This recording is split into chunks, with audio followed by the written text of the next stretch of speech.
अरे मैं एक सफल व्यापारी कब बनूंगा? मेरे पास तो व्यापार करने के लिए पैसे भी नहीं है। मेरा सपना है कि मैं एक बड़ा व्यापारी बनूं। पता नहीं मेरा सपना पूरा होगा कि नहीं। एक गांव में श्यामू नाम का एक व्यापारी रहता था। वह बड़ा व्यापारी बनना चाहता था, लेकिन उसके पास पैसे नहीं थे। वह बड़ा व्यापारी बनने की सोचता रहता है। मुझे कुछ न कुछ तो उपाय सोचना होगा। मुझे किसी भी हाल में जल्द से जल्द बड़ा व्यापारी बनना है। श्यामू गांव के व्यापारियों को देखता था। उसके मन में भी उनके जैसे बनने का सपना था। एक दिन दो व्यापारी आपस में बातें कर रहे थे। रामू बड़े गौर से सुन रहा था। एक दिन बड़े व्यापारी ने कहा, अरे भैया, बड़े व्यापारी बनने के लिए बहुत पैसों की ज़रूरत है। कोई भी बिना पैसे के व्यापारी नहीं बन सकता। अरे भैया, आप बिल्कुल गलत कह रहे हैं। बड़ा व्यापारी बनने के लिए जरूरी नहीं कि पैसा होना ही चाहिए। अगर कोई व्यक्ति बुद्धिमान है तो उसके पास चाहे पैसा हो या ना हो, वो बड़ा व्यापारी जरूर बन सकता है। बस उसे उसकी बुद्धि को सही जगह पर उपयोग करना होगा। नहीं भैया, ऐसा नहीं हो सकता। कोई बिना पैसों के व्यापारी नहीं बन सकता। मैं तुम्हें एक बात बताता हूँ। वहाँ पे देखो, वहाँ पर एक मरा हुआ चूहा पड़ा है। जी भैया, दिखाई दे रहा है। अगर कोई चाहे तो वह मरा हुआ चूहा पड़ा है, उस मरे हुए चूहे से भी कोई व्यापार शुरू कर सकता है। अरे भैया, आप भी कैसी बातें करते हैं? भला कोई उस मरे हुए चूहे से व्यापारी बन सकता है? मुझे तो आपकी बात सुनकर बहुत हंसी आ रही है। अरे भैया, मैं तो बताता हूँ कि कोई पागल ही होगा जो इस मरे हुए चूहे से व्यापार करना चाहेगा। अच्छा, तुम देख लेना, एक दिन कोई सच में ऐसा करेगा।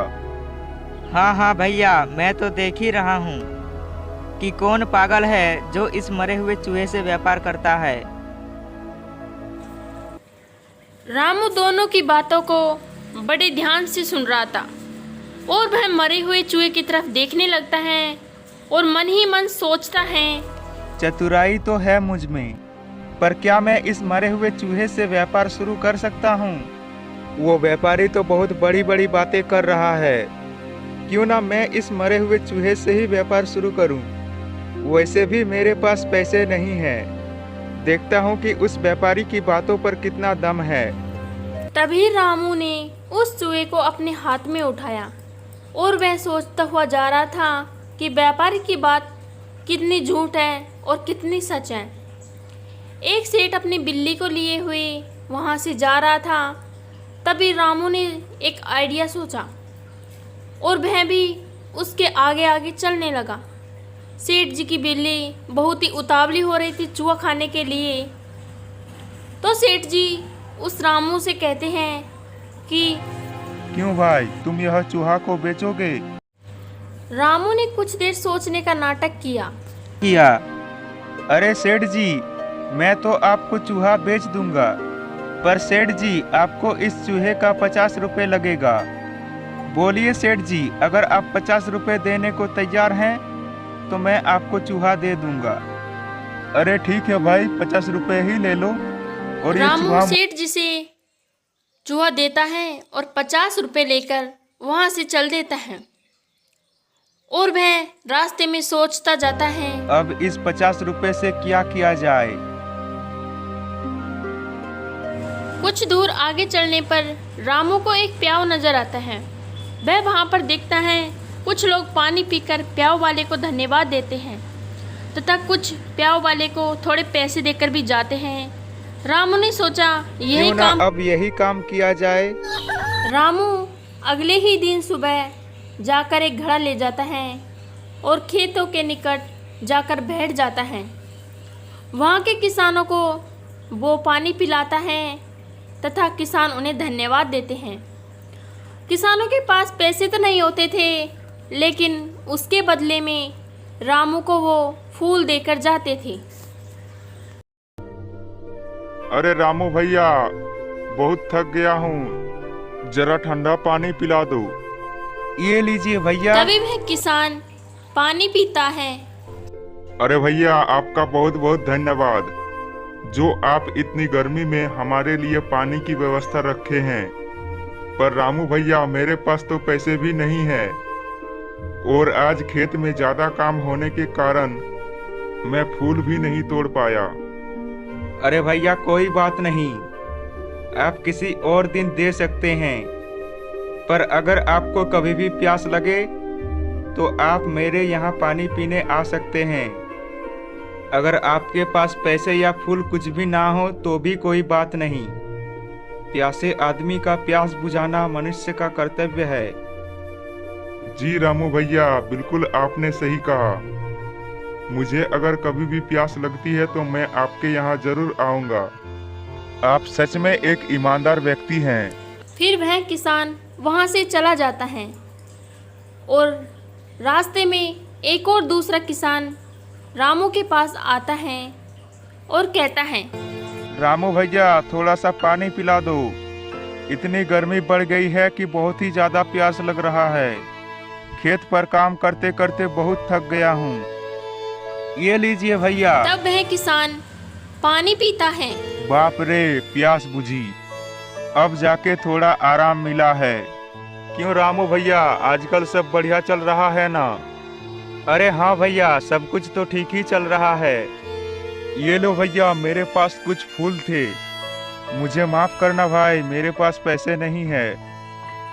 अरे कोई बात नहीं भैया, आप फूल ही दे दीजिए।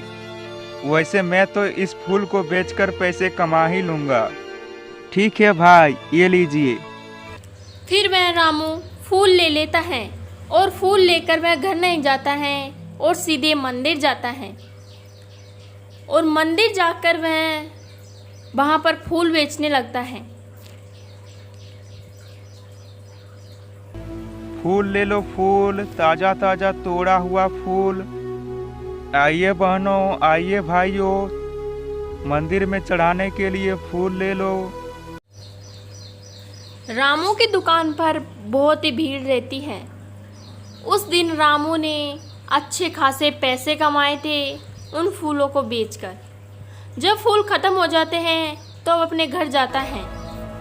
आज तो फूल बेचकर अच्छा खासा मुनाफा हो गया। इससे मैं 2 घड़े और ले सकता हूँ। अगले दिन रामू 2 घड़े ले जाकर किसानों को पानी पिलाता, उनसे फूल लेता और उन फूलों को ले जाकर मंदिर में बेचता। ऐसे ही रामू की दिनचर्या चलती रही। एक दिन दूसरे आदमी ने रामू से कहा, अरे रामू भाई, आप तो व्यापारी बनना चाहते हैं ना? अरे हाँ भाई, मैं व्यापारी बनना चाहता हूँ, और मैंने अपना व्यापार शुरू भी कर दिया है। अब धीरे धीरे मेरे पास कुछ पैसे जमा हो रहे हैं। रामू भाई, आपको एक खबर पता चली है? क्या खबर भाई? मुझे नहीं पता चला है। सुना है अगले महीने एक बड़ा व्यापारी आने वाला है। वह अपने साथ बहुत सारे घोड़े लाने वाला है। अच्छा, सच में ऐसी बात है क्या? अरे हाँ रामू भाई, यही बात है। उस व्यक्ति की बात सुनकर रामू का दिमाग और तेज दौड़ने लगा। उसने घर आकर सोचने लगा, मुझे कुछ न कुछ तो उपाय लगाना होगा। यही सही मौका है, मैं भी एक बड़ा व्यापारी बन सकता। रामू कुछ देर सोचने के बाद, अब मुझे पता चल गया है कि मुझे क्या करना है। रामू अपने घड़े में गुड़ और पानी भरता है और वह चल देता है। वहाँ पर जाकर वह घास बालों को शरबत पिलाता था और वो शरबत पीकर कहते हैं, अरे भैया, इतनी तेज धूप में तुम हमारे लिए शरबत ले आए। बताओ भैया, हम तुम्हारे लिए क्या मदद कर सकते हैं? रामू का तीर सही निशाने पर लग गया था। भाइयों, अभी आपकी कोई मदद नहीं चाहिए। जब आपकी मदद चाहिए होगी तो मैं आपको जरूर कहूँगा। ठीक है भैया, जब तुम्हें मदद चाहिए होगा तो हमें बता देना, हम तुम्हारी मदद जरूर करेंगे। फिर एक दिन वह समय आ गया व्यापारी अपना घोड़ों को लेकर उस गांव में आ पहुंचा। वहां पर रामू ने घास वालों के पास जाता है और उनको अपनी जमा पूंजी देकर कहता है, आज आप सब ने जितनी भी घास काटी है वह मुझे बेच दो। ठीक है भैया, हम आपको सारा घास दे दे। रामू घास लेकर बाजार में बैठ जाता है। व्यापारी सारे बाजार छान मारता है, लेकिन उसे कोई घास वाला नहीं मिला। तभी उसकी नज़र रामू पर पड़ी। उसने रामू से आकर कहा, अरे भैया, इस पूरे बाजार में सिर्फ तुम ही घास लाए हो क्या? हाँ साहब, और यहाँ पे किसी ने घास नहीं लाया। व्यापारी को घोड़े के लिए घास की बहुत ज़रूरत थी। ठीक है भाई, तुम घास की कीमत बताओ। साहब 1000 रुपये लगेगा। अरे भाई, ये तो आप बहुत ज़्यादा बोल रहे हैं। देखो साहब, लेना है तो लीजिए वरना छोड़ दीजिए। मैं आपको ज़बरदस्ती नहीं बोल रहा हूँ। व्यापारी के पास और कोई उपाय नहीं था।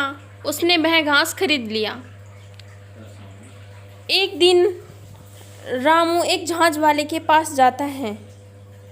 उसने जहाज वाले को पूरे पैसे दिए और जहाज का सारा माल खरीद लिया। गांव वाले सभी लोग रामू के पास व्यापार करने आते थे और रामू जहाज वाले को पूरा पैसा चुका देता है। रामू की प्रसिद्धि गांव में चारों तरफ फैल गई थी। रामू, अरे वाह, मैं तो बहुत मशहूर हो गया। सारे गांव और नगर में मेरी ही चर्चा हो रही है। मैंने ऐसा नहीं सोचा था, पर जो भी हो, मैंने तो बस अपनी चतुराई से काम किया। मेरा बस एक काम बाकी रह गया है। रामू उस व्यापारी के घर जाता है।